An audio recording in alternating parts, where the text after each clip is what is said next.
हमने अपनी previous video में पहली प्रॉब्लम सॉल्व कराई थी, मर्ज स्ट्रिंग्स अल्टरनेटली। आज हम सेकंड करेंगे और समझेंगे जो कि है greatest common divisor of strings की प्रॉब्लम। तो यहाँ पर हमारी प्रॉब्लम क्या है कि हमें इन्होंने दो स्ट्रिंग्स दिए हुए हैं। हमें ये चेक करना है कि दोनों का सबसे बड़ा कॉमन सब स्ट्रिंग कौन सा है जो दोनों स्ट्रिंग्स को बराबर डिवाइड कर सके।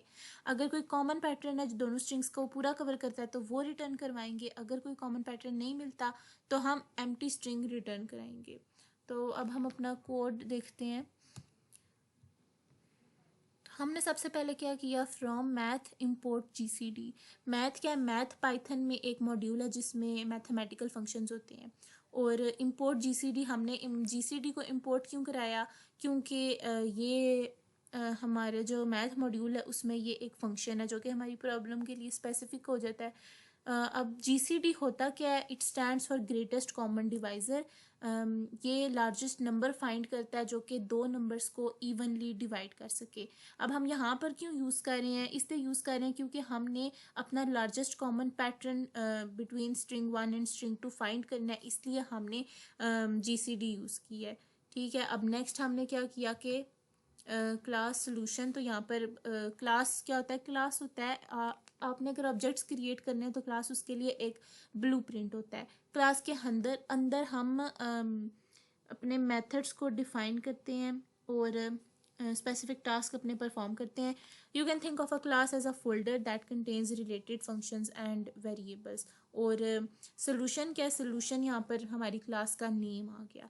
अब हम क्या करेंगे, अपना फंक्शन डिफाइन करेंगे। तो फंक्शन क्या है कि डिफाइन क्या होता है, ये डेफ क्या है। हम फंक्शन डिफाइन करने के लिए जो कीवर्ड यूज़ करते हैं वो डेफ है। और जीसीडी ऑफ स्ट्रिंग्स क्या है, ये हमारे फंक्शन का नेम है, जीसीडी ऑफ स्ट्रिंग्स। सेल्फ क्या है, सेल्फ क्या है कि हमारी जो अभी करंट क्लास है उसकी एक इंस्टेंस है। ठीक है, और स्ट्रिंग 1, ये इस बात का क्या मतलब है, इस बात का ये मतलब है कि जो स्ट्रिंग 1 है, str1 है, ये एक पैरामीटर है जिसकी टाइप जो है वो स्ट्रिंग होनी चाहिए। Same goes for this one as well. और इसका मतलब होता है कि जो फंक्शन है हमारा वो हमें स्ट्रिंग रिटर्न करे। ठीक है, फंक्शन क्या होता है, फंक्शन एक ब्लॉक ऑफ कोड होता है जो कि एक स्पेसिफिक टास्क परफॉर्म करता है जब हम उसे कॉल करते हैं। You can think of a function as a machine. आप उसको कोई इनपुट दोगे, वो डेटा प्रोसेस करेगा और आपको आउटपुट रिटर्न कर देगा। अब हमने चेक करना है for common structure.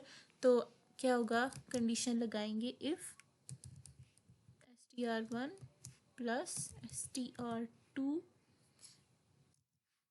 is not equal to str2 plus str1, फिर क्या करो, रिटर्न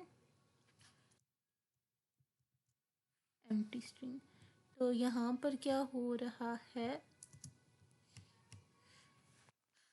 इफ जो होती है वो क्या होती है, हमारी कंडीशनल स्टेटमेंट होती है जो कि चेक करती है जो हमने कंडीशन दी है वो ट्रू है या फॉल्स है। ठीक है, अब ये क्या कर रहा है, str1 str2 दो स्ट्रिंग्स को कंकैटिनेट कर रहा है, यानी ज्वाइन कर रहा है, एक स्ट्रिंग में ज्वाइन कर रहा है। और इसका क्या मतलब होता है, this means is not equal to. और यहाँ पर हमने क्या किया, हमने ऑर्डर को रिवर्स कर दिया। ठीक है, और फिर हमने कहा कि रिटर्न एम्प्टी अगर कंडीशन ट्रू है। ठीक है, तो ये हमने क्यों किया कि अगर str1 और str2 का कॉमन डिवाइज़र पैटर्न होगा तो हम उसे किसी भी ऑर्डर में अगर कंकैटिनेट करें तो हमारा जो रिज़ल्ट है वो सेम आना चाहिए। ठीक है, यानी अगर दोनों इक्वल होंगे तो हमारे पास एक कॉमन पैटर्न एग्जिस्ट करेगा। ठीक है, और अगर वो नहीं इक्वल होंगे तो फिर हम क्या करेंगे कि हम एम्प्टी रिटर्न करवाएंगे। इसका मतलब है कि जो कॉमन डिवाइज़र है वो एग्जिस्ट नहीं करता। फिर अब हम क्या करेंगे कि GCD length is equal to GCD str1 comma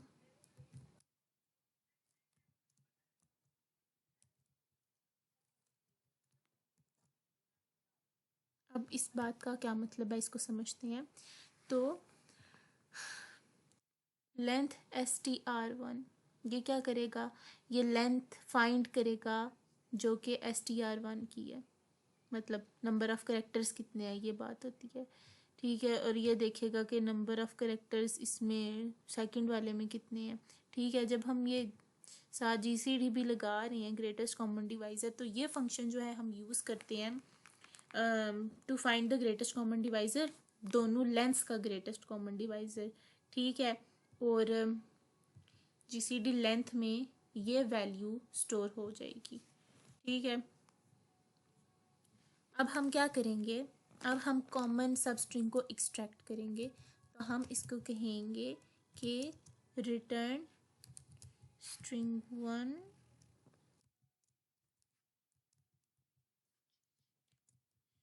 length, हमने इसको रिटर्न करवाया। तो अब इस बात का क्या मतलब है, इस बात का ये मतलब है कि जो स्ट्रिंग 1 है, मतलब हम क्या कर रहे हैं, हम ना इसमें से सब स्ट्रिंग ले रहे हैं, ठीक है। अब ये क्या करेगा, अगर अगर इसका आंसर लेट से 3 आता है हमारे पास, तो यहाँ पर हमारे पास 3 आ जाएगा, इसका मतलब है कि आप स्ट्रिंग 1 के पहले 3 कैरेक्टर्स को ले लो, ठीक है। और जो सब स्ट्रिंग है उसको एज अ फाइनल रिजल्ट आप रिटर्न करा दो, ठीक है। अब हम क्या करते हैं, इसको रन करते हैं अगर, तो क्या हमारे पास एरर आ रहा है, written outside function, wait,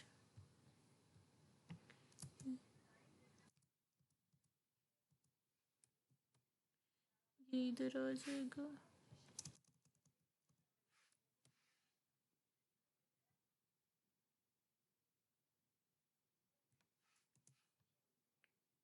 okay, अब हम चेक करते हैं दोबारा।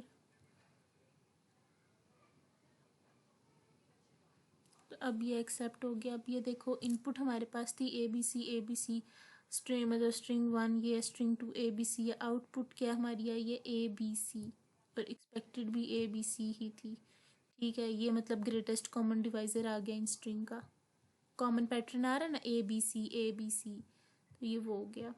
केस 2 में देख लेते हैं, ए बी, तो इसका क्या है, डिवाइज़र कॉमन ए बी है। और केस 3 में लीड कोड। अब अगर हम इसको, ये देखो यहाँ पर हमने ऑर्डर रिवर्स किया था ना, तो ऑर्डर रिवर्स करने से आंसर सेम नहीं आ रहा। अब लीड कोड है, इसको रिवर्स करेंगे तो आ जाएगा कोड लीड, जो कि सेम नहीं आ रहा, इसलिए हमारी जो आउटपुट है वो एम्प्टी स्ट्रिंग आई है। तो ये आपने सॉल्व करना है, खुद सॉल्व करना है, और तभी मिस्टेक्स पता चलेंगी। छोटा सा कोड है, बहुत ईजी सा था ये। हम नेक्स्ट वीडियो में अपनी नेक्स्ट प्रॉब्लम सॉल्व करेंगे, kids with the greatest number of candies. तो आज के लिए इतना ही, बाय बाय।